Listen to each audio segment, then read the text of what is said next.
accessible, affordable housing. Hi, I'm David Fenley, the Minnesota Council on Disabilities ADA Director. I'm a white male with a mustache, short brown hair, a blue-collared shirt, and a blurred background. I'm here today with Justin Smith, citizen advocate, and Representative Liz Reyer. I'm happy to introduce our next segment, accessible and affordable housing. But first, here is Julia Page to introduce Justin. Hello, my name is Julia Page. I am a white woman with short brown hair. I am wearing glasses and I'm wearing a beige sweater. I am the Public Policy Director for the ARC Minnesota. The ARC Minnesota promotes and protects the human rights of people with intellectual and developmental disabilities. We are working on a policy change in Minnesota to address the need for more affordable and accessible housing. A major barrier for people with disabilities who want to live in their own home is finding one that is affordable and accessible. Often, you can only find one or the other, and even that is a daunting task. Before we get into the details of the policy change, I would like for you to hear from disability advocate Justin Smith and how this issue has impacted him. Hi, my name is Justin Smith. I'm a white man in my mid-20s, wearing a burgundy shirt. I use a wheelchair to move around and a communication device to help me speak. I am in my apartment. 2 years ago, I started a quest to find an affordable, wheelchair-accessible apartment and ran into too many barriers. First, there is simply a lack of accessible and affordable housing. I recently did a search of apartment vacancies in Ramsey County. After filtering for low-income, wheelchair-accessible units, and removing the 55-plus apartments, because if I wanted 55-plus, I'd just keep living with my parents. Of the 5,055 current vacancies, there are 2 apartments that might be available and might work for someone using a wheelchair. Neither look as if they would work for me. My best chance of finding an accessible apartment with roll-in shower was looking at brand new developments. Yet that is no guarantee of success. I quickly discovered that there are no consistent criteria for what qualifies as wheelchair accessible. As part of my search, I toured a brand new 98-unit building. It had 1 studio and 1 one-bedroom apartment that they considered to be accessible. 2%. Wow. As you can see in this image, I'm barely able to fit in the bathroom in my power wheelchair, and it had a bathtub instead of roll-in showers needed by most wheelchair users or people using walkers. I may be able to get into a building, ride in an elevator, and get into an apartment, but wouldn't actually be able to live there. Here's the thing. I do not want to live in a group home or segregated apartment building where everyone has a disability. I use self-directed services so that I can choose my own support staff and train them to help me with my individual needs. I want to be part of an inclusive community with people of all ages, abilities, and backgrounds. Unfortunately, developers don't seem to be designing many spaces that let me be part of their community. We need to design for accessibility from the start, and people with disabilities need to be part of that process. I eventually lucked out. One of the places I contacted was just being built and didn't even have a floor plan of the wheelchair accessible apartment for me to look at. The apartment manager was extremely helpful and said the apartment would have a roll-in shower. I put down my first deposit on my apartment with the agreement that I could check it out and make sure it would work for my accessibility needs. The apartment is not ideal, but it's workable. And it's mine. It's important to know, the only reason I am in this apartment today is because I was lucky enough to talk to the right person at the right time, and that I had enough savings in my ABLE account to help me pay my rent this past year. And I'm now able to remain in my apartment because I just got a Section 8 housing voucher. Here's why it's worth making more affordable and accessible housing. I'm living in my community. I've reconnected with old friends. I choose to live independently so that I can write, work on my books and blog, go listen to live music at First Avenue, and watch lots of soccer matches. I choose to live independently and I can, if I have the accessible housing and supports I need. If people with disabilities are supposed to be able to live in our communities, where are we supposed to live? If we're not building more accessible, affordable apartments that actually work for people with disabilities, that are integrated and included in our community, where do we live? Thank you for listening to my story. Thank you, Justin. And now the discussion. Hello, Representative Reyer. Thank you for being here today to discuss this important policy change. Pleasure to be here, Justin. Hello, everyone. I'm Representative Liz Reyer from Eagan. I'm a 65-year-old white woman with short grayish blonde hair, blue eyes, and glasses, wearing a dark green sweater and silver necklace and have a blurred background.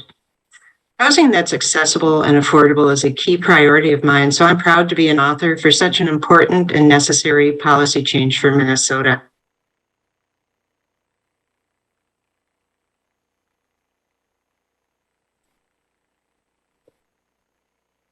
What would this policy change do? Policy change would ensure, if we're using state dollars such as housing infrastructure bonds to build housing in Minnesota, that we're building housing that works for everyone who needs it. What it does is increase the level of accessibility that is already being built using these state dollars to include a roll-in shower. Currently, it's only optional to include a roll-in shower, even under the most accessible building code. Another important change is to address accessibility beyond mobility to include sensory accessible units.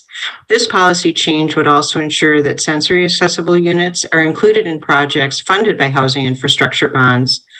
Sensory accessibility would mean that for 5% of units, there would be soundproofing between shared walls, no fluorescent lighting, and low fume paint and carpet glue.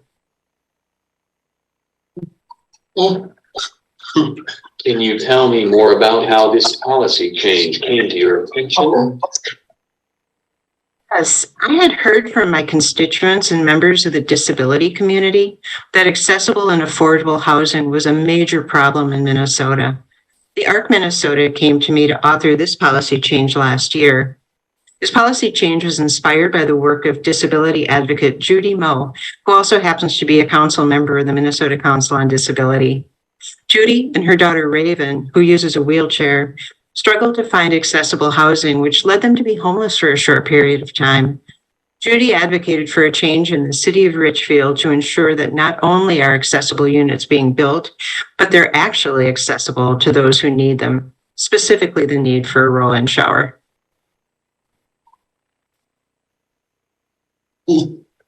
I heard about Judy and Raven's work on accessible housing when my dad was serving on an Olmsted Housing Subcommittee, building upon her work in Richfield so that it's statewide and not having to get changes municipality by municipality will be amazing for those of us searching for accessible apartments across Minnesota.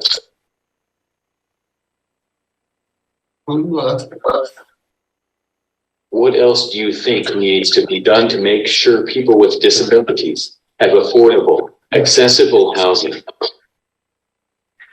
We need to be sure we're building and maintaining our affordable housing stock, addressing the critical shortage in housing statewide. We also need to expand rental subsidies for people below 30% AMI. Addressing affordability as well as accessibility is key to stabilizing housing in the community for people with disabilities. We have the resources in Minnesota. We just need the political will to make these important investments. Justin, thank you for sharing about your experience earlier. Sounds like you drove into a lot of brick walls throughout this process, and addressing affordable, accessible housing is just one piece of that puzzle. I agree. The barriers for people to live in their own homes and in their community feel insurmountable, and I think lead people to have no choice but to live in more restricted, costly settings like group homes. I have had to navigate various programs like SSI and other benefits such as SNAP food benefits on top of all the other services and supports I have to manage.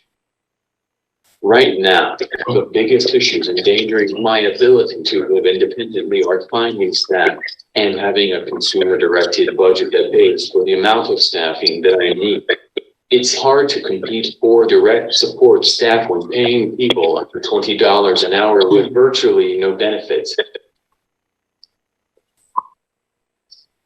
My dad or mom spend all overnight shifts with me, and I go to my family's home on weekends because I don't have enough staff and the consumer-directed budget is 60% of what I need. We need self-directed funding and services to be comparable to provide our services for those of us who choose them, so that we can live in our communities and choose the staff and supports we need. I grew up expecting that I'd be included and have choices in how I live.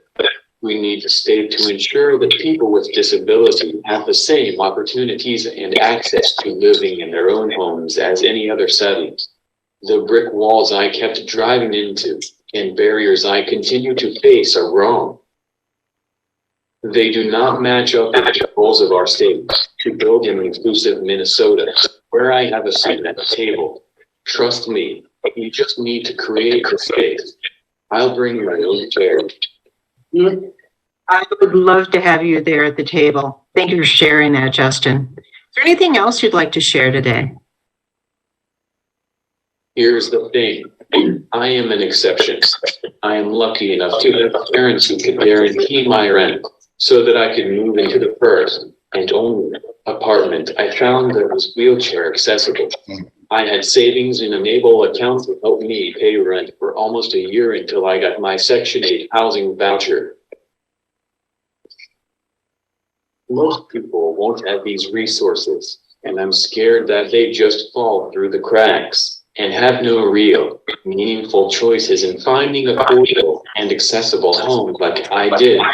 We can do better. We must do better. Thank you so much, Justin. You're right. You should be included and have choice in how you live. I want to work with you beyond just this specific policy change to ensure that's a reality for you and all people with disabilities in Minnesota.